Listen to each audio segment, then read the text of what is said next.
एक काले बालों वाला लड़का जिसका पूरा शरीर छोटों और घावों से भरा हुआ था, अचानक होश में आया। उसे समझ नहीं आ रहा था कि वह कितनी देर तक बेहोश रहा था। तभी उसे याद आया कि कल उसके यूनिवर्सिटी का पहला दिन था और वह किसी भी हालत में देर नहीं कर सकता था। वह एक रस्सी से पेड़ पर उल्टा लटका हुआ था। उसने एक आंख खोली और उसे याद आया कि कुछ लोग उसे एक सुनसान जगह पर ले गए थे और इतनी बुरी तरह पीटा था कि वह बेहोश हो गया था। पेड़ से लटका हुआ था और उसके सामने कई लड़के खड़े थे जिनके चेहरों पर शैतानी मुस्कान थी। उनमें से एक लड़का जिसके गुलाबी बाल पीछे की ओर सेट थे, हंसते हुए बोला कि स्कूल में उसके जैसा कचरा क्लासमेट मिलना ही उसकी बदकिस्मती थी, लेकिन उसने कभी नहीं सोचा था कि यूनिवर्सिटी में भी उसे फिर से उसी का सामना करना पड़ेगा। मुख्य किरदार मन ही मन सोच रहा था कि ये लोग उसे इतनी आसानी से छोड़ने वाले नहीं हैं। गुलाबी बालों वाले लड़के ने नीली नोटबुक उसकी तरफ फेंकते हुए कहा कि एक अनाथ होने के बावजूद वह काफी जिद्दी और सहनशील है। फिर वह आगे कुछ कहने लगा। वो स्कूल में उसे लगातार पीटता रहता था,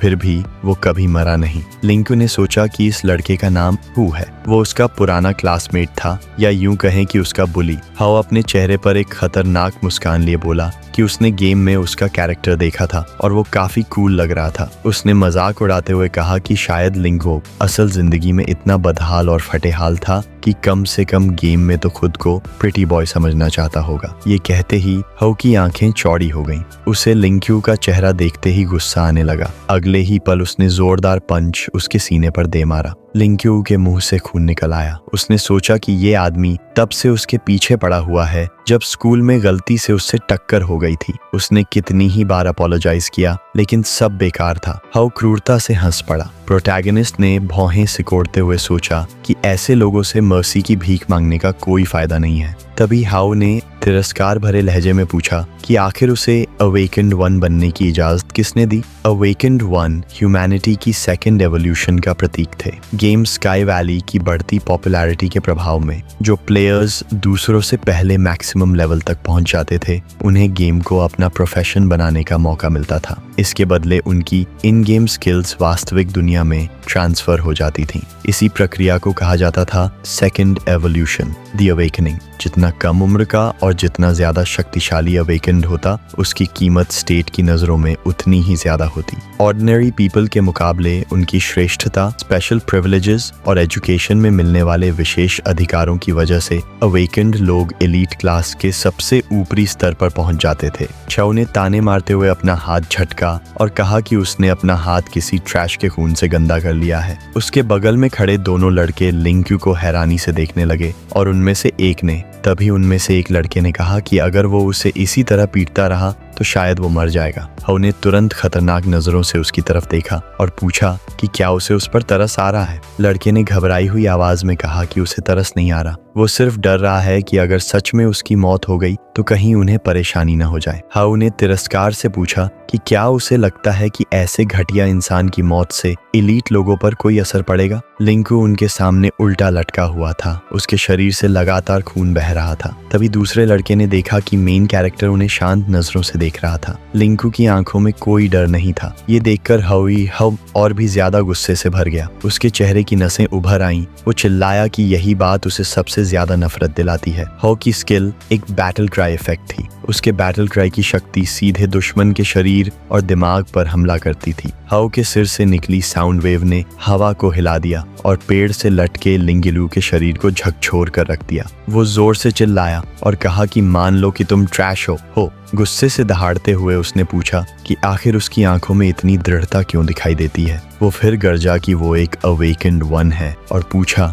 कि लिंक्योब्यू खुद को आखिर समझता क्या है। लिंक्योब्यू के मुंह से फिर खून की धार निकल पड़ी। उसने मन ही मन सोचा कि अगर उसे भी अवेकेंड पर्सन बनने का मौका मिला होता तो सब कुछ अलग होता। तभी एक लड़के ने कहा कि काफी देर हो चुकी है और अब जाने का समय आ गया है। धीरे धीरे शहर के ऊपर सूरज ढलने लगा और इमारतें नारंगी रंग में रंग गईं। हाउ ने ऊबते हुए कहा कि आज तो उसे बिल्कुल मजा नहीं आया। उसका ठीक से वार्म अप भी नहीं हुआ। उसने जाते जाते धमकी दी कि अगली बार वो लिंक्यू को और भी बुरी तरह पीटेगा। तभी एक लड़के ने पूछा कि अगर वे उसे खोलकर न जाएं तो क्या होगा। हाउ चिल्लाया कि वो अभी खत्म नहीं हुआ है। उसने धमकी देते हुए कहा कि अगर किसी ने उसकी बात बीच में काटी तो उसे भी इसी तरह पेड़ पर लटका देगा। लिंक अपने पैरों से पेड़ पर लटका हुआ था और मन ही मन सोच रहा था कि काश उसे एक बार फिर से शुरुआत करने का मौका मिल जाता, लेकिन वो जानता था कि ऐसा कभी नहीं होगा। देर शाम रेजिडेंशियल बिल्डिंग में लिंक शावर लेकर बाहर निकला। वो अपने सिर को टॉवल से पोंछ रहा था। उसका पूरा शरीर चोटों,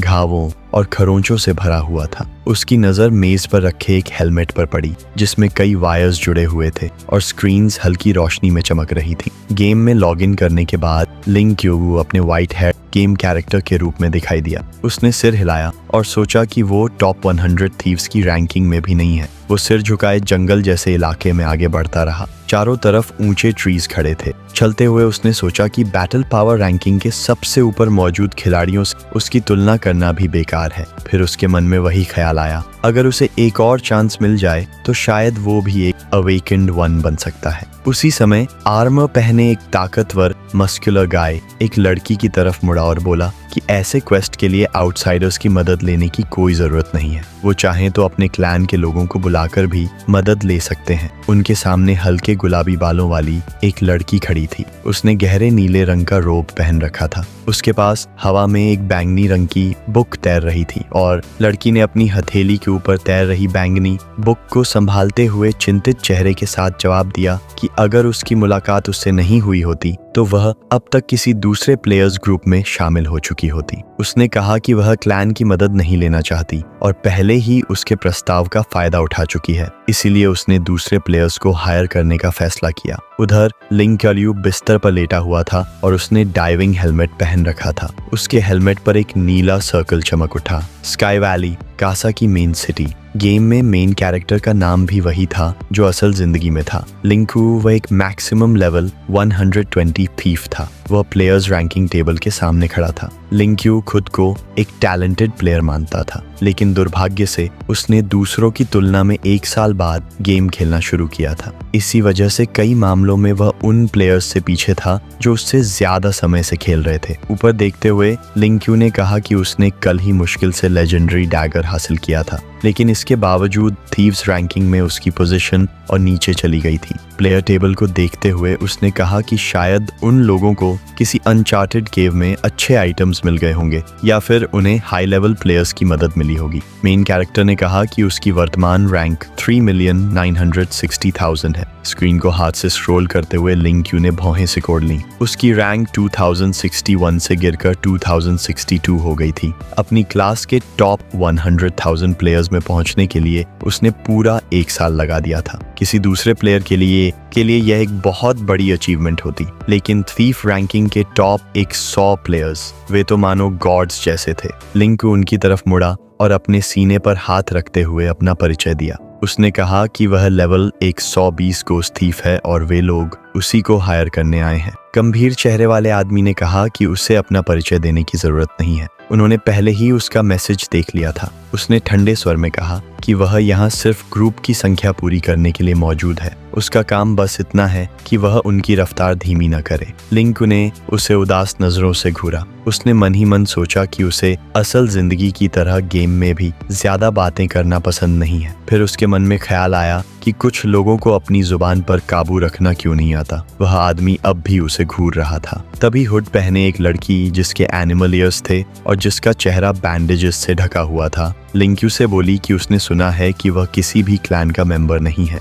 यहाँ तक कि यूनियन ऑफ ऑल क्लैंस में भी शामिल नहीं है। मेन कैरेक्टर ने जवाब दिया कि वह एक सोलो प्लेयर है। यूनियन ऑफ ऑल क्लैंस सबसे बेहतरीन प्लेयर्स का संगठन था। यह ऐसा ऑर्गेनाइजेशन था जो पैसे के बदले किसी भी क्वेस्ट को पूरा कर सकता था और हर तरह की रिक्वायरमेंट पूरी करने की क्षमता रखता था। लिंक्यू की स्किल्स काफी समय पहले ही इतनी अच्छी हो चुकी थी कि वह यूनियन में शामिल हो सकता था, लेकिन वह एंट्री फी भरने में सक्षम नहीं था। उसे अपनी रोजमर्रा की जिंदगी चलाने के लिए गेम से कमाया हुआ पैसा निकालना पड़ता था। आर्मर और हरे हुडेड क्लोक में खड़ी एक महिला आर्चर बोली कि उसे सबसे ज्यादा डर ऐसे लोनर्स से लगता है। उसने कहा कि उसके पास कोई क्वालिफिकेशन नहीं है, कोई गारंटी नहीं है, हो सकता है कि वह यहाँ सिर्फ किस्मत से पहुंच गया हो। लिंक्यू ने उदासीन स्वर में जवाब दिया। आर्चर गुस्से में दांत पीसने लगी और पूछा कि आखिर वह खुद को समझता क्या है। तभी सुनहरे बालों वाली लड़की ने सबको शांत होने के लिए कहा। उसने कहा कि वे सब यहाँ इकट्ठा हो चुके हैं, इसलिए अब क्वेस्ट शुरू करना चाहिए। लेकिन मन ही मन वह सोच रही थी कि क्वेस्ट शुरू होने से पहले ही हालात इतने खराब हो चुके हैं। उसे चिंता होने लगी कि आगे सब ठीक रहेगा या नहीं। तभी वह ताकतवर आदमी अपने अंगूठे से खुद की तरफ इशारा करते हुए मुस्कुराया और बोला कि उसे चिंता करने की कोई जरूरत नहीं है, क्योंकि वह यहाँ मौजूद है। कुछ ही देर बाद घोषणा हुई कि ग्रुप तैयार है और अब टेलीपोर्ट होने का समय आ गया है। उन्होंने लिंक्यू से कहा कि वह सबसे पहले जाए। भौहें सिकोड़ते हुए लिंक्यू पोर्टल के अंदर चला गया। हवा में तैरती हुई आयताकार आकृतियों का विशाल टावर चमकीली नीली रोशनी से जगमगा उठा। नीली एनर्जी की लपटों जैसी धाराएं चारों ओर फैल गईं। ग्रुप के लोग हैरानी से पूछने लगे कि आखिर हो क्या रहा है, टेलीपोर्ट फील्ड इतना अजीब क्यों दिखाई दे रहा है। वे लगातार पूछ रहे थे कि मामला क्या है। तेज चमकते टेलीपोर्ट को देखते हुए लड़की ने चिंतित चेहरे के साथ कहा कि ऐसा पहले कभी नहीं हुआ। उसने अनुमान लगाया कि शायद यह कोई सिस्टम एरर है और कहा कि लिंक्यू तो पहले ही लॉग इन कर चुका है। उधर लिंक्यू चमकदार नीली एनर्जी से घिरा हुआ खड़ा था। उसने चारों तरफ देखते हुए पूछा कि वह कहाँ है। उसे तो क्वेस्ट लोकेशन पर टेलीपोर्ट होना था। उसने सोचा कि शायद कोई गलती हो गई है। हैरानी से इधर उधर देखते हुए उसने महसूस किया कि टेलीपोर्ट की एनर्जी बेहद क्योटिक थी। तभी उसने देखा कि उसका शरीर नीले रेक्टेंगल्स से घिरता जा रहा है। अगले ही पल उसकी आंखें फैल गईं। उसने पाया कि उसका शरीर धीरे धीरे डिसइंटीग्रेट हो रहा है। लिंक्यू ने घबराकर एग्जिट बटन दबाया, लेकिन कोई असर नहीं हुआ। उसने सोचा कि शायद गेम ही ब्रोकन हो गया है। नीले रेक्टेंगल्स उसकी बाहों के चारों ओर लिपट गए। अब उसे साफ समझ आ गया कि उसका शरीर गायब होता जा रहा है। वह कड़वाहट भरी हंसी हंस पड़ा। उसने सोचा कि उसकी किस्मत इतनी खराब है कि उसे ऐसा बग भी मिल गया। उसने खुद से पूछा कि क्या उसकी जिंदगी में कभी कुछ सामान्य भी हो सकता है। अपनी आंखें सिकोड़ते हुए उसने मन ही मन कहा कि कोई जल्दी से इसे एरेज कर दे। जब अजीब बात यह थी कि उसके अंदर सब कुछ बिल्कुल क्वाइट था। लिंक्यू ने खुद से पूछा कि आखिर वह इतना काम क्यों महसूस कर रहा है। फिर वह हल्का सा हंस पड़ा और बोला कि अब इससे कोई फर्क नहीं पड़ता। उसने सोचा कि वह थक चुका है। वह सिर्फ इरेज्ड हो जाना चाहता था, असल जिंदगी में भी, क्योंकि उसके पास जीने के लिए कुछ खास बचा नहीं था। उसकी जिंदगी पछतावों से भरी हुई थी। टेलीपोर्ट की चमकती हुई एनर्जी को देखते हुए उसने सोचा कि चाहे जो हो, अब उसे कोई परवाह नहीं है। उधर बाहर खड़ा वह आदमी देख रहा था कि लिंक्यू अभी तक टेलीपोर्ट से बाहर नहीं आया। वह सोच में पड़ गया और भौहें सिकोड़ ली। तभी उसकी नजर डायलॉग बॉक्स पर गई। वह हैरान रह गया क्योंकि लिंक्यू का अकाउंट भी गायब हो चुका था। अचानक लिंक्यू ने अपनी आंखें खोली। उसके सामने एक पीली लैंप जल रही थी। वह हैरानी से सोचने लगा कि क्या वह वापस लौट आया है। उसने अपना हाथ सामने बढ़ाया, लेकिन अगले ही पल उसके चेहरे पर उलझन छा गई। उसने सोचा कि उसका हाथ इतना लंबा क्यों दिखाई दे रहा है। उसे लगा शायद यह कोई हेलुसिनेशन है। वह धीरे धीरे उठकर बैठ गया। फिर उसने महसूस किया कि कुछ तो गड़बड़ है। उसका शरीर उसे बेहद अजीब लग रहा था। तभी उसकी नजर पास रखे एक मिरर पर पड़ी। मिरर में अपना चेहरा देखते ही उसकी आंखें फैल गईं। उसे वहां अपने गेम कैरेक्टर का चेहरा दिखाई दिया। वह चौंक कर बोला, क्या मैं गेम के अंदर हूँ? उसी समय पीछे से एक सफेद बालों वाला आदमी, जिसकी हेयर लाइन पीछे खिसक चुकी थी, उसकी तरफ आया। उसने देखा कि लिंक्यू होश में आ चुका है। लिंक्यू डर भरी आवाज में पूछ बैठा कि वह कौन है। अब उसे एहसास हो चुका था कि यह सब बिल्कुल रियल है। उस आदमी ने पूछा कि क्या वह डर गया है। फिर उसने कहा कि लगता है उसे कुछ भी याद नहीं है। आदमी ने बताया कि उसे वह एक एली में मिला था जब वह मीट लेने गया था, लेकिन अगले ही पल उसने अपनी बात सुधार ली। वह बोला कि नहीं, उसे वह तब मिला था जब वह ट्रैश फेंकने बाहर गया था। लिंक्यू ने चिंतित होकर पूछा कि वे इस समय कहाँ हैं। निशानी एक लाइडल से बोल में कुछ डाल रहा था। उसने जवाब दिया कि वे उसके होम में हैं। उसने बताया कि लिंक्यू पूरे एक दिन तक अनकॉन्शियस रहा था और अब उसे जरूर भूख लगी होगी। उसने उसे कुछ फूड खाने के लिए कहा। मेन कैरेक्टर ने पूछा कि आखिर उसके साथ हुआ क्या था। तभी उसकी नजर एक टीवी पर गई। इमेज ठीक से काम नहीं कर रही थी, लेकिन न्यूज एंकर की आवाज साफ सुनाई दे रही थी। इस पर कहा जा रहा था कि स्काई वैली नाम का नया गेम कई देशों में लॉन्च किया गया है और इसे रिलीज हुए अभी सिर्फ 3 महीने हुए हैं। लिंक्यू ने तुरंत भौहें सिकोड़ ली और टीवी की तरफ देखने लगा। टीवी की आवाज आगे बोली कि लॉन्च के पहले दिन से ही इस गेम ने अनगिनत प्लेयर्स को आकर्षित किया है और इसके प्लेयर्स की संख्या इतिहास के सारे रिकॉर्ड्स तोड़ रही है। लिंक्यू का ध्यान एक बात पर अटक गया। स्काई वैली को लॉन्च हुए सिर्फ 3 महीने हुए थे। टीवी पर घोषणा की जा रही थी कि यह 2060 का सबसे बड़ा इवेंट बनने वाला है। लोगों को पैराडाइज वैली से जुड़ने और अपने सपनों को सच करने के लिए प्रोत्साहित किया जा रहा था। लिंक स्तब्ध रह गया। उसने सोचा कि साल 2060 तो उसके हिसाब से 3 साल पहले गुजर चुका था। वह तुरंत उस आदमी की तरफ मुड़ा और पूछा कि अभी कौन सा ईयर चल रहा है। आदमी ने अजीब नजरों से उसे देखा और बोला, जैसा टीवी पर बताया जा रहा है अभी 2060 ही चल रहा है। फिर उसने पूछा, क्या भूख की वजह से तुम्हारा दिमाग खराब हो गया है? यह सुनते ही लिंक्यू पूरी तरह शॉक में चला गया, क्योंकि उसे एहसास हुआ कि वह शायद 3 साल पीछे अतीत में लौट आया था। लिंगक्व ने अपने पिछले जीवन को याद किया। उसे याद आया कि कैसे वह स्कॉलरशिप और पार्ट टाइम काम की कमाई के सहारे किसी तरह अपनी जिंदगी चला रहा था। उसने एक सस्ते से हॉस्टल में कमरा किराए पर लिया था और हर दिन संघर्ष करता था। वह आदमी टीवी पर दिखाई गई उसी नई गेम की बात करने लगा जिसका नाम था स्काई वैली। उसने कहा, कुछ समय पहले एक लड़के ने अपनी सारी बचत खर्च करके एक गेमिंग हेलमेट खरीदा था। वह इतना उत्साहित था कि खुद को रोक भी नहीं पा रहा था। फिर उसकी आवाज भारी हो गई। वो लड़का मेरा बेटा था और अब वह इस दुनिया में नहीं है। यह सुनकर लिंगक्व चुप हो गया। आदमी ने आगे कहा, मरने से पहले वह हमेशा इसी गेम की बातें करता रहता था। वह कहता था कि स्काई वैली दुनिया बदल देगा। अगर वह एक अवेकेंड बन गया तो हमारी जिंदगी भी बदल जाएगी। उसे पूरा विश्वास था कि वह इस गेम में अपना नाम बना लेगा और महान खिलाड़ियों में शामिल होगा। उस आदमी की आंखों में दर्द साफ दिखाई दे रहा था, लेकिन किस्मत को कुछ और ही मंजूर था। वह अपने सपने पूरे करने से पहले ही चला गया। कमरे में कुछ पल के लिए सन्नाटा छा गया। लिंगक्व ने धीरे से सिर झुका लिया, क्योंकि वह जानता था कि यह गेम कोई साधारण गेम नहीं थी। अपने पिछले जीवन में उसने स्काई वैली का भविष्य देखा था। यही वह गेम थी जिसने पूरी दुनिया को बदल दिया था। जगह वो जहां आम इंसान अवेकेंड बनते थे। यही वह मंच था जहां कमजोर लोग ताकत हासिल करते थे और ताकतवर लोग देवताओं जैसी ऊंचाइयों तक पहुंच जाते थे। लिंगक्व की आंखों में चमक आ गई। इस बार वह किसी से पीछे नहीं रहने वाला था। उसे भविष्य की जानकारी थी। उसे पता था कि कौन से मौके सबसे कीमती हैं। उसे पता था कि कौन से डंजन सबसे पहले खुलेंगे। उसे पता था कि कौन सी हिडन क्वेस्ट खिलाड़ियों की किस्मत बदल देती है।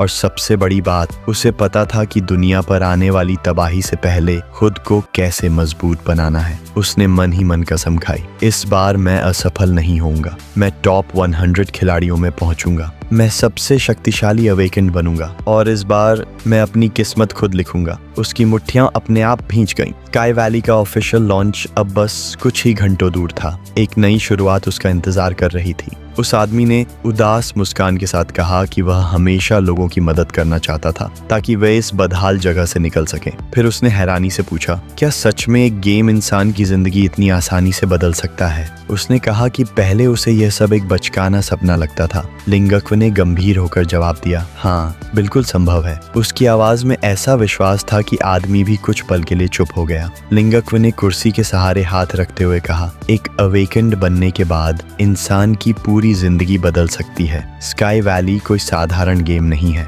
वह आगे बोला, तुम्हारा बेटा झूठ नहीं बोल रहा था और उसने जो कहा था वह कोई बढ़ा चढ़ाकर कही गई बात भी नहीं थी। भविष्य में स्काई वैली हमारी दूसरी दुनिया बन जाएगी। यह सुनकर आदमी की आंखों में आंसू भर आए। उसे अपने बेटे की बातें याद आ गईं। मैं एक दिन जरूर सफल बनूंगा। मैं आपको खुश रखूंगा। उसकी आवाज कांपने लगी। फिर वह हल्का सा हंसा और बोला, तुम बिल्कुल मेरे बेटे की तरह बात करते हो। कुछ देर बाद उसने लिंगक्व की तरफ देखा और कहा, लगता है तुम अभी भी पढ़ाई कर रहे हो। अगर तुम्हारे पास रहने की कोई जगह नहीं है तो तुम यहाँ रह सकते हो। लिंगक्व हैरान रह गया। उसने तुरंत धन्यवाद कहा। तब आदमी अंदर गया और एक चीज लेकर वापस लौटा। उसने कहा, मेरे पास तुम्हारे लिए कुछ है। अब ये मेरे किसी काम की नहीं रही। लिंगक्व मेज साफ कर रहा था, तभी आदमी ने उसके हाथ में एक गेमिंग हेलमेट रख दिया। उसे देखते ही लिंगक्व की आंखें फैल गईं। यह फर्स्ट जनरेशन गेमिंग हेलमेट था। आदमी ने धीरे से कहा, मेरा बेटा अब इसे इस्तेमाल नहीं कर सकता। शायद अब यह किसी और के सपनों को पूरा करने में काम आए। उसने हेलमेट को देखते हुए पूछा, क्या तुम मेरे बेटे का सपना आगे बढ़ाओगे?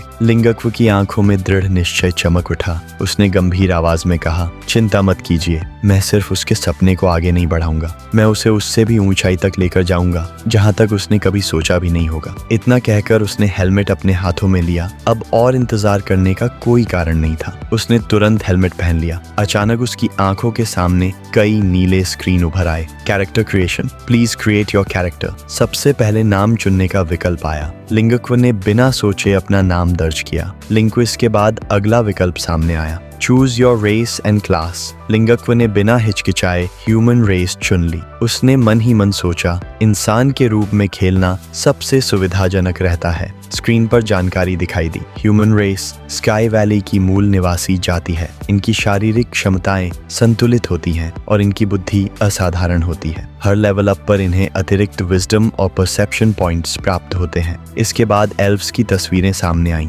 लिंगक्व ने उनकी लंबी नुकीली कानों वाली शक्ल देखकर सिर हिलाया। उसे एल्फ कभी खास पसंद नहीं थे। स्क्रीन पर विवरण उभरा। एल्व्स को स्काई वैली की सबसे महान और सुंदर जाति माना जाता है। उनके शरीर बेहद लचीले होते हैं, उनकी चाल सुंदर होती है और उनके पास प्रकृति से जुड़ी विशेष शक्तियां होती हैं। लेकिन लिंगक्व जानता था कि केवल सुंदर दिखना जीत की गारंटी नहीं देता। उसकी नजर अगले विकल्पों पर टिक गई क्योंकि उसके पास पिछले जीवन का अनुभव था और इस बार वह कोई भी फैसला बिना सोचे नहीं लेने वाला था।